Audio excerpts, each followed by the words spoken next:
Hey friends, welcome to exam आसान है। मेरा नाम है सौरभ और दोस्तों आज की इस वीडियो में हम पाइथन में देखने जा रहे हैं सेट के बारे में। तो दोस्तों अब तक तो हमने लिस्ट देखा, डिक्शनरी देखा और टपल भी देखा। तो बेसिकली आज हम उसी तरह का ही एक डेटा टाइप, जैसे लिस्ट होता है, डिक्शनरी होता है, तो उसी तरह से पाइथन में एक डेटा टाइप है सेट। तो सेट के बारे में आप सभी को पता ही है। बेसिकली जैसे आप सभी ने कभी ना कभी तो मैथ किया ही होगा और मैथ में जो सेट का इस्तेमाल होता है उसी कॉन्सेप्ट को पाइथन में यूज़ किया गया है। तो यूज़ करके एक नया डेटा टाइप बना दिया गया है। तो चलिए टाइम वेस्ट ना करते हुए मैं अपना पाइचार्म ओपन कर लेता हूँ, जो कि मेरा ऑलरेडी ओपन हुआ है। और यहाँ पे राइट क्लिक करते और एक नया फाइल बना लेते और यहाँ पे हम नाम दे देते हैं सेट्स इन पाइथन। तो चलिए बताते हैं आपको कि क्या होता है ये सेट। जैसे मैं बनाता हूँ माई सेट नाम का एक वेरिएबल बनाता हूँ और उनमें एक सेट डेटा टाइप बनाता हूँ। तो सेट को बनाने के लिए कर्ली ब्रेसेस लगता है। अब ये मत कहना कि डिक्शनरी में भी तो कर्ली ब्रेसेस लगता था। एक्चुअली बात ये है कि डिक्शनरी में वैल्यू कैसे रखता था कि वैल्यू पेयर में वैल्यू रहता था, तो यहाँ पे सिंगल वैल्यू ही रहेगा। तो मैं इधर पे कुछ वैल्यू रखता हूँ, फटाफट से मैं नंबर ही रखता हूँ। आप स्ट्रिंग वैल्यू भी रख सकते हो, कैरेक्टर में भी वैल्यू रख सकते हो।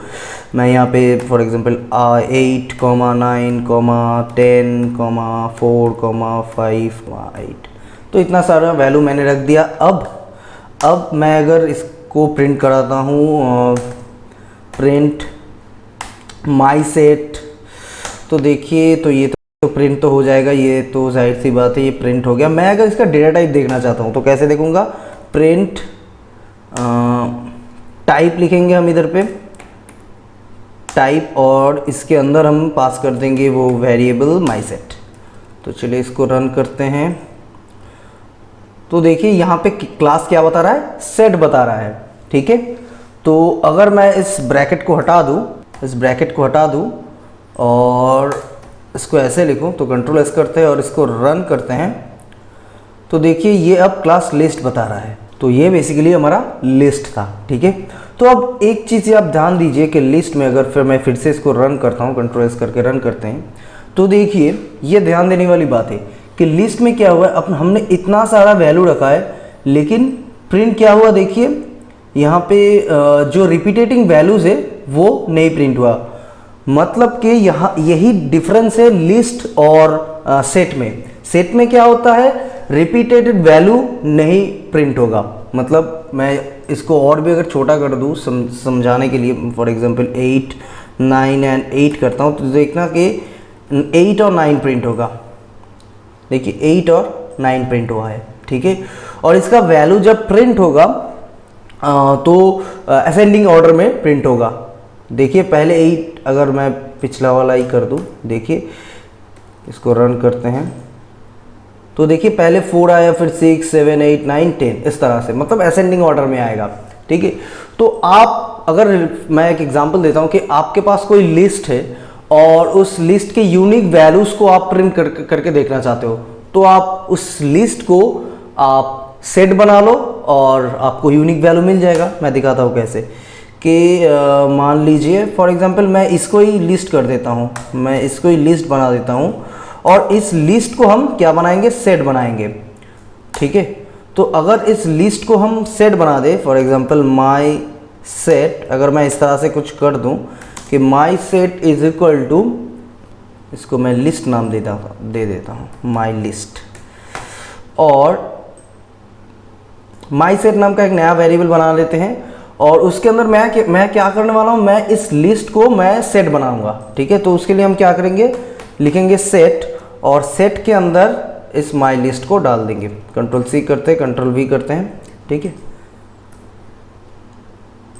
तो देखिए पहले मैं दिखा देता हूँ कि अगर मैं प्रिंट करता हूँ कि माई लिस्ट को तो क्या प्रिंट होगा? देखना कि पूरा लिस्ट प्रिंट हो जाएगा। ये जो पूरा लिस्ट है वो प्रिंट हो गया। लेकिन मैं माई लिस्ट के जगह मैं अगर प्रिंट करता हूँ माई सेट को, तो देखिए कि ये my set as a set print होगा। ये देखिए ये वैल्यू भी कम हो गया, मतलब 4 से लेकर असेंडिंग ऑर्डर में प्रिंट हो रहा है। तो इस तरह से आप किसी भी सेट को बना सकते हो, किसी भी लिस्ट को आप सेट बना सकते हो। इसमें बहुत सारा ऑपरेशंस भी होता है, जैसे मैं बताऊं कि मैं इसको दोबारा सेट बना देता हूं और मैं इन सब चीज़ को हटा देता हूं। और यहाँ पे मैं कुछ ऑपरेशन बताऊंगा कि जैसे आप कुछ ऐड करना चाहते हो, ठीक है, तो आप यहाँ पे माई लिस्ट मतलब माई सेट कर देते हैं, नाम गलत नहीं होना चाहिए, माई सेट, और यहाँ पे भी इसको सेट कर देते हैं। माई सेट डॉट लिखिए, यहाँ पे देखिए रिमूव यूनियन, अपडेट, इंटरसेक्शन, बहुत सारा फंक्शन है। यहाँ से मैं अगर पहले ऐड फंक्शन दिखाऊं कि ऐड करना चाहता हूँ मैं फॉर एग्जांपल 22, ठीक है, और उसके बाद इसको माई सेट को प्रिंट करूँगा तो देखना क्या आंसर आएगा।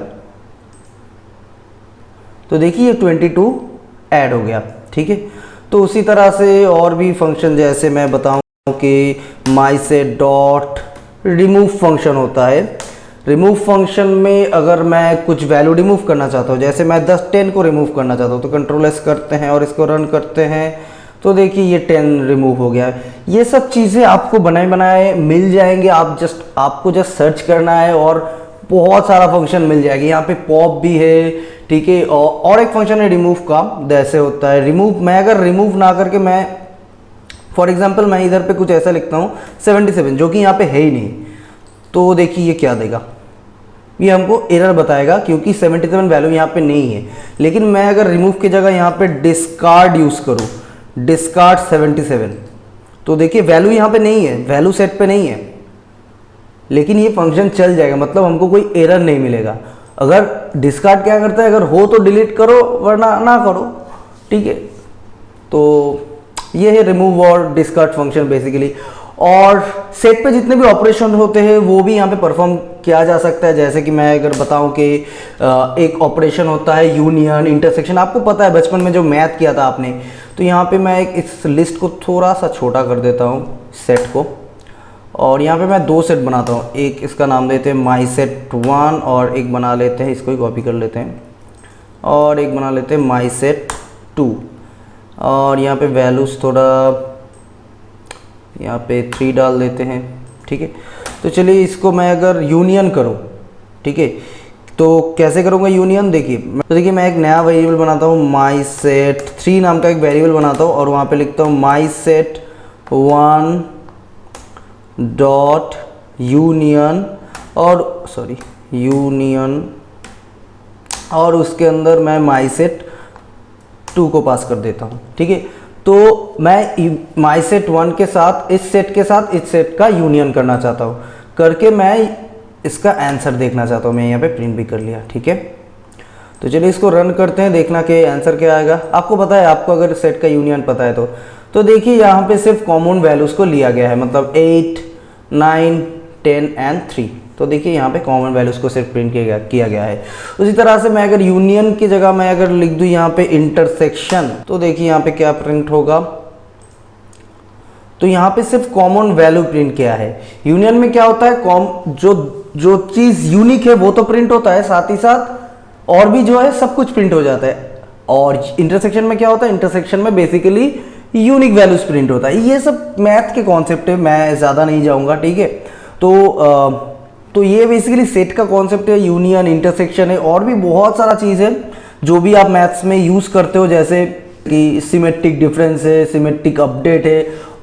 और एक फंक्शन मैं दिखा देता हूँ कि आपको एक अपडेट फंक्शन होता है, जैसे कि मैं अगर लिखता हूँ कि माई सेट 1 डॉट अपडेट, और इधर पे मैं लिखता हूँ माई सेट 2, ठीक है। और ये करके मतलब माई सेट 1 को माई सेट जो 1 है इसको माई सेट 2 का वेरिएबल से अपडेट कर दो। तो यहाँ पे मैं अभी माई सेट 1 को प्रिंट करूँगा, तो देखना आंसर क्या आएगा।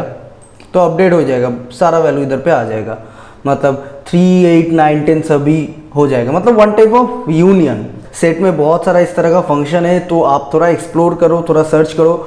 तो बेसिक सा फंडा मुझे समझाना था, वो मैं समझा दिया आपको। और एक चीज़, मैं यहाँ पे ज़्यादा डेप्थ में नहीं जाऊँगा, जैसे कि मैंने लिस्ट टपल और डिक्शनरी को जिस तरह से मैंने डेप्थ में समझाया था, क्योंकि ये ज़्यादातर आपको काम में शायद आपको नहीं आने वाले। अगर आप मैथमेटिक्स रिलेटेड कुछ प्रोजेक्ट कर रहे हो, तब जाके आपको ये सब चीज़ें, ये सेट वगैरह आपको काम में आएगा। नहीं तो बाकी जो डेटा स्ट्रक्चर है जैसे लिस्ट है, डिक्शनरी है, तो लिस्ट और डिक्शनरी में ही आपका काम पूरा काम हो जाएगा। ठीक है, तो बेसिक से चीज़ें तो जो मैंने आपको बता दिया कि सेट में यूनिक वैल्यूज प्रिंट होता है और असेंडिंग ऑर्डर में प्रिंट होता है, और किसी लिस्ट को आप सेट भी बना सकते हो। तो आप ऐड कैसे कर सकते हो, डिस्कार्ड क्या है, रिमूव क्या है, तो छोटा मोटा 2-3 फंक्शन भी मैंने आपको बता दिया। तो होप कि आपको कॉन्सेप्ट समझ आया है सेट का, बस और कुछ नहीं चाहिए, बस कॉन्सेप्ट लेते हैं, चलो आगे बढ़ते हैं। बाकी जो पूरा काम है, ज़्यादातर काम वो लिस्ट और डिक्शनरी की मदद से ही हो जाएगा। ठीक है, तो चलिए फटाफट से आगे बढ़ते हैं और देखते हैं हमारे, अब जंप करते हैं इफ एल्स स्टेटमेंट के ऊपर। ठीक है, तो see you in the next video.